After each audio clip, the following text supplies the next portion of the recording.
Actuellement, dans Dead by Daylight, il y a 43 tueurs en jeu.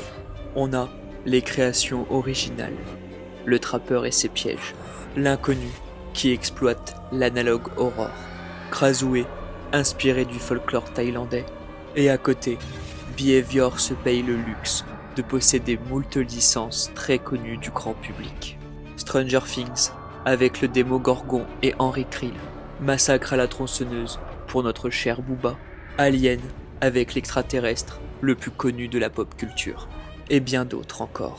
Depuis 10 ans maintenant, Behavior pioche de part et d'autre de l'horreur, pour nous proposer des créations totalement innovantes, ou pour nous offrir les plus grandes licences de l'horreur. Et courant 2025, on a eu le droit de créer tous ensemble un chapitre communautaire. Le concept était simple, mais bougrement innovant. Le grimoire. Et ce même grimoire s'ouvrait régulièrement pour nous permettre de voter selon différents choix. Que ce soit le sous-genre de l'horreur, les skins, les perks, le tueur et la survivante, le memento mori, et bien évidemment, cette idée a suscité des controverses. On sait presque de sources sûres que certains votes ont été truqués par Behavior. Cela n'empêche que pour une fois, tous les joueurs étaient réunis pour voter quelque chose. Chaque ouverture de grimoire était un rendez-vous à ne pas louper. Et rien que pour ça, je n'oublierai pas de sitôt l'importance qu'une simple idée ait réussi à réunir une communauté dans un but commun. Si vous avez suivi les actualités de Dead by Daylight, vous n'êtes pas sans savoir que le grimoire s'est refermé et que la PTB du chapitre communautaire est officiellement lancée. Alors, revenons ensemble sur le chapitre pour que je puisse vous conter tout ce que vous devez savoir avant d'abattre les hérétiques de votre lumière divine. Avant de s'intéresser au gameplay, il est important de voir les fondamentaux du tueur. Le jugement est une tueuse de grande taille, donc visible dans la plupart des loupes. Elle a un rayon de terreur de 32 mètres, ce qui est tout à fait dans la moyenne, et elle se déplace en 4.4, donc en dessous de la vitesse normale d'un tueur qui est la 4.6. On pourrait croire, à la vue des chiffres, qu'il y a peu de différence entre un tueur en 4.4 et un en 4.6. Sauf que dans la réalité, un tueur 4.4 est très pénalisé dans ses déplacements. Il devient par conséquence plus facile à loupe. C'est le gros point noir de la tueuse, car elle va devoir absolument maîtriser son M2 pour mettre de la pression. Sinon, elle va vite se faire martyriser à chaque partie. Petite parenthèse, mais j'ai peur que le 4.4 devienne une norme, car les derniers tueurs en date étaient quasiment tous en 4.4. Jason, Vecna 2, Springtrap. Plus les années passent, et plus le 4.4 s'impose comme la règle fondamentale pour un tueur capable de hit à distance, et je trouve pas ça normal. Enfin bref, c'est pas le sujet. On va maintenant aborder le gameplay de la tueuse. Je vais vous afficher en même temps des statistiques que vous puissiez voir. N'hésitez pas à mettre en pause pour une meilleure lecture. Sa manière d'être jouée est composée de plusieurs choses. Déjà, on a la lumière divine. Vous allez placer au sol une marque qui indiquera là où va commencer votre attaque. Vous pouvez choisir de l'envoyer dans n'importe laquelle des directions, sauf vers vous. Important de notifier que le survivant voit où vous allez placer votre lumière divine et peut donc anticiper ce que vous comptiez faire. Dès qu'un survivant est touché par votre lumière divine, il sera blessé et deviendra un hérétique.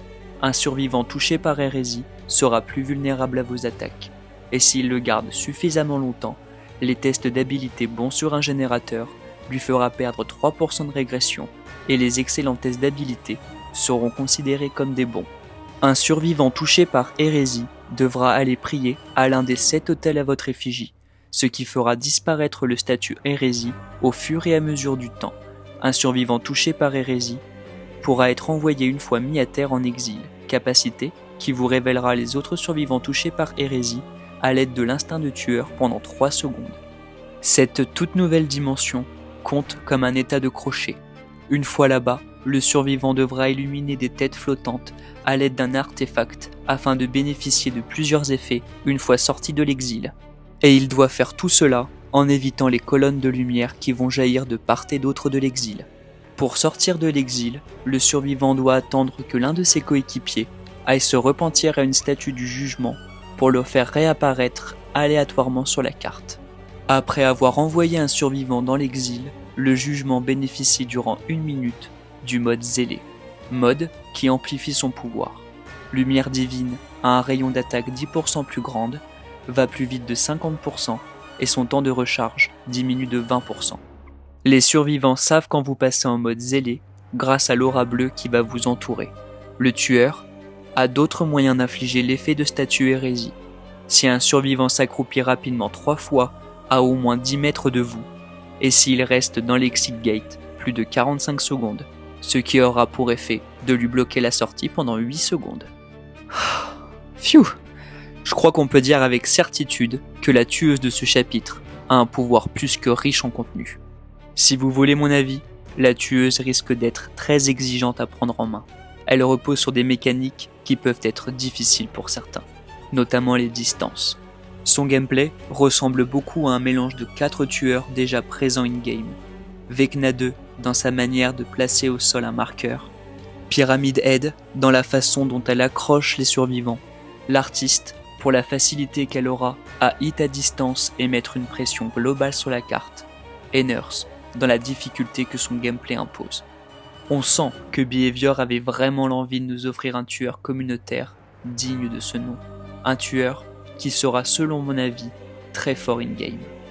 Ceci dit, si je devais trouver un défaut à la tueuse, ce serait la mécanique d'exil, qui est assez contre-intuitif. Les survivants sortent trop vite de l'exil. La tueuse n'a aucun moyen de tunnel après avoir mis un survivant en exil, et nombre de compétences ne sont plus jouables avec, notamment écho de douleur, dispositif de l'homme mort, sombre étreinte. Dans la globalité, on a une belle tueuse, une tueuse originale, un pouvoir nouveau et dynamique, de quoi faire du jugement, le tueur pour les hard gamers. Bien, maintenant, parlons des add-ons du jugement, car comme chaque tueur, le jugement possède des add-ons qui influencent son pouvoir. Commençons sans plus tarder avec le premier add-on qui est Marque d'hérétique. Lorsque la lumière divine passe à au moins 1 mètre d'un survivant sans le toucher, celui-ci est révélé par instinct de tueur pendant 2 secondes. Le gantelet de Conrad augmente la durée maximale du contrôle de la lumière divine de 25%, diminue la vitesse de la lumière divine en contrôle de 10%. Genouillère de prière, tout en contrôlant une lumière divine obstruée, diminue sa vitesse maximale de 99%, augmente son accélération lorsqu'il est lancé de 25%, augmente sa vitesse maximale lorsqu'il est lancé de 10%. Crâne de chercheur, quand un survivant vous aveugle, le survivant gagne hérésie. Si le survivant est déjà un hérétique, il devient aveuglé lui aussi. Le télescope d'Aurora, les survivants qui gagnent hérésie vous dévoilent leur aura pendant 4 secondes, et voilà vôtre, pendant 4 secondes également. Corne de guerre du confesseur, les survivants qui gagnent hérésie subissent épuisement pendant 10 secondes. Torche électrique, diminue le rayon de la lumière divine de 10%, augmente la vitesse maximale de la lumière divine lors du contrôle de 25%, augmente la vitesse de déplacement en contrôlant la lumière divine de 10%. Menotte magnétisée, gagnez 1 jeton lorsque vous envoyez un survivant en exil avec le plus petit nombre d'accrochages jusqu'à 5 jetons maximum. Chaque jeton augmente de 10% la durée de zélé. Flamme éternelle, augmente la durée de vie de la lumière divine de 200%, diminue le rayon de la lumière divine de 50%, augmente la visibilité des survivants sur la lumière divine de 200%. Les yeux bandés des dévots, envoyer un survivant en exil avec le plus petit taux d'accrochage vous révèle l'aura des autres survivants pendant 5 secondes et se trouvant à plus de 32 mètres de vous. Icône à aile sacrée, tout en projetant la lumière divine, appuyez sur le bouton de capacité active pour la renvoyer vers votre position. Le délai minimum avant qu'il ne blesse et donne hérésie est fixé à 0,5 secondes. Augmente sa vitesse de 10%, ne blesse que les hérétiques. Marque de l'adhérent. En étant zélé et en projetant une lumière divine, conservez 1% de contrôle sur lui. Les obstructions le ralentissent de 50% supplémentaires. Ordre de l'Inquisition. Lorsque vous lancez une lumière divine, son rayon diminue progressivement de 50% et augmente sa vitesse de 100% pendant 1 seconde. Verre surchauffé. Diminue la durée de zélé de 50%. Pendant zélé, toute lumière divine, lancée, brise les palettes et murs destructibles. Chaîne de l'hérétique. Tout en étant en mode zélé, la lumière divine sera toujours dirigée vers vous. Le délai minimal avant que la lumière divine ne fasse de dégâts et inflige hérésie est de 0,5 secondes. Augmente la vitesse de la lumière divine de 100%. Une fois lancée, la lumière divine gagne 50% de vitesse. Les yeux de Gerhardt. Quand un hérétique complète un générateur ou ouvre une porte de sortie, tous les survivants touchés par hérésie vous révèlent leur aura pendant 5 secondes. Détonateur improvisé. Tant que aucun survivant n'est mort, envoyer un hérétique en exil avec le plus petit taux d'accrochage vous accorde un jeton. Une fois 4 jetons collectés, le générateur avec le plus de progression explose et perd 20% de réparation. Plume d'obsidienne. Vous ne pouvez plus annuler la lumière divine. Augmentez votre vitesse de déplacement en invoquant une lumière divine de 75%. Augmente le temps de recharge de lumière divine de 10%. Diminue votre vitesse de déplacement lors du temps de recharge de lumière divine de 30% après l'avoir envoyé. Couronne du destructeur. Lorsqu'un survivant est sauvé de l'exil, pendant les 20 secondes qui suivent, votre rayon de terreur est réduit de 75%.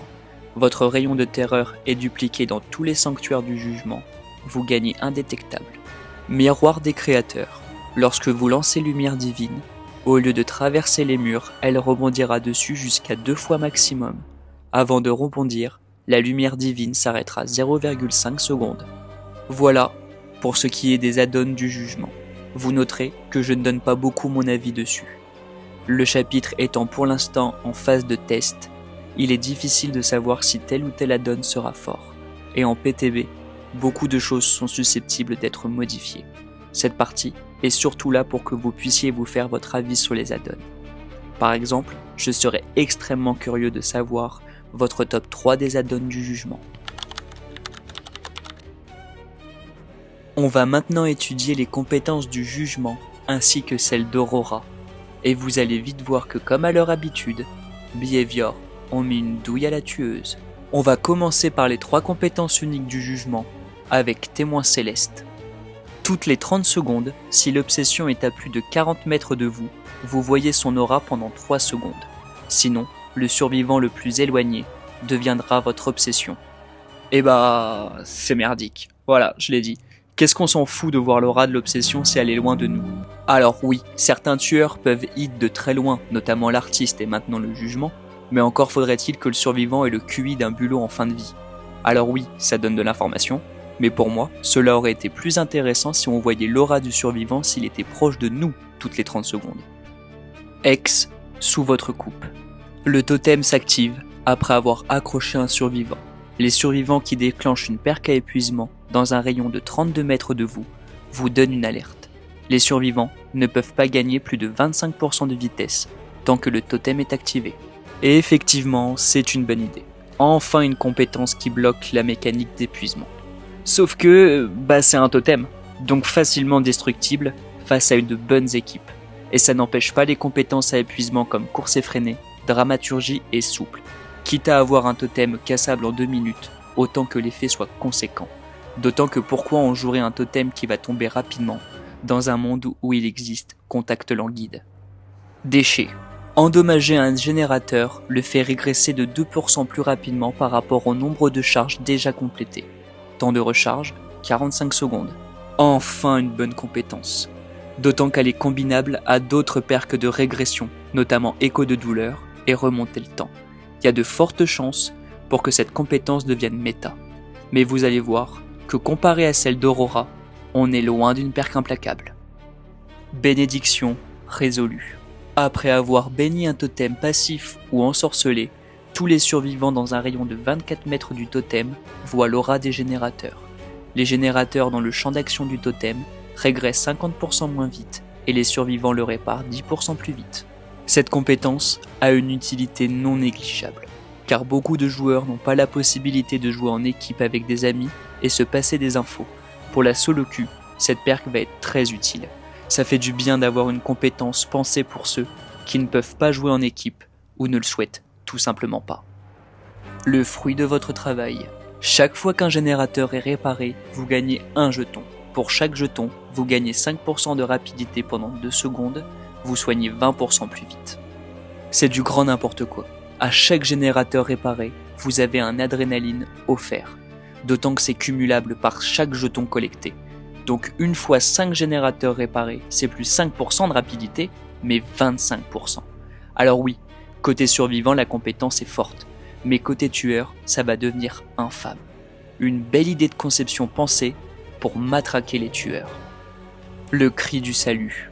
Dès que le tueur commence une poursuite avec un autre survivant, vous voyez l'aura des 2 autres survivants pendant 3 secondes. Les survivants qui ne sont pas poursuivis voient votre aura pendant 5 secondes. Les 3 survivants non suivis voient l'aura du tueur pendant 5 secondes. J'ai que 3 mots à dire pour cette perk.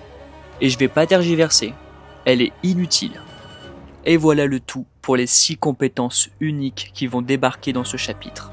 Comme à leur habitude, Behavior ont donné des armes de destruction massif aux survivants, et on juste rien donné aux tueurs en fait. À la rigueur, si, j'accorde quand même qu'il y a une compétence parmi les 3 qui a vraiment une utilité, les 2 autres devraient sûrement être retravaillées selon moi, parce que c'est pas possible que les survivants aient des armes incroyables et des outils vraiment du turfu, et que le tueur à chaque fois il se prenne une douille quoi.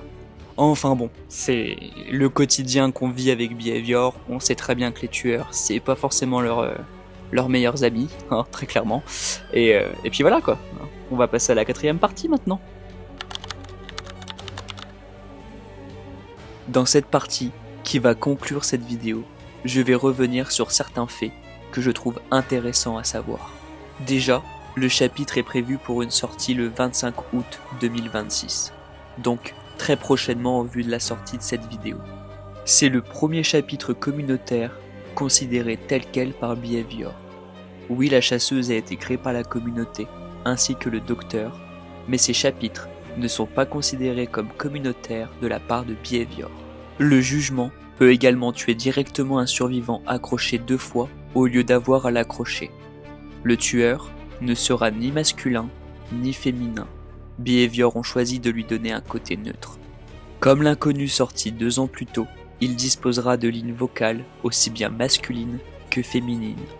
Le jugement sera le 3e tueur du jeu qui remplace la musique par défaut du Memento Mori et la remplace par sa musique originale.